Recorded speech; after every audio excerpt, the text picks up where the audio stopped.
cara nak convince orang, tak kisahlah nak berkawan ke, nak buat sales ke, nak dapat trust daripada orang yang kita tidak kenal, ataupun nak berdakwah. Cara dia adalah dengan menunjukkan karakter kita yang baik. Saya bagi contoh lah.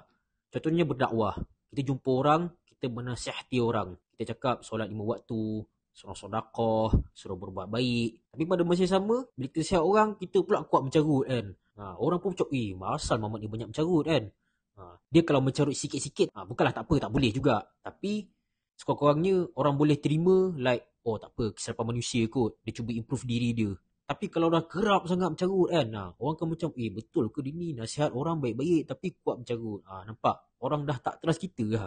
Walaupun mungkin dia petah, isi dia baik, dia pandai skill tu bercakap dengan orang, dia tahu nak convince orang macam mana, dia putar belit fakta kan.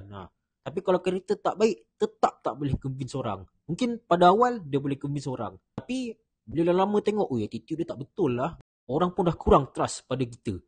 So, nak tak nak kita kena terima karakter yang baik juga yang akan attract orang. Walaupun hebat mana pun kita bercakap. So, karakter yang baik ni semua orang boleh improve. Tak kisah kulit dia warna apa, ketinggian dia macam mana, rupa dia handsome ke cantik ke macam mana rupa pun, karakter ni tetap ada pada semua orang. So, start untuk improve diri kita sendiri dengan improve karakter kita sendiri, dan attitude kita pun kena improve juga.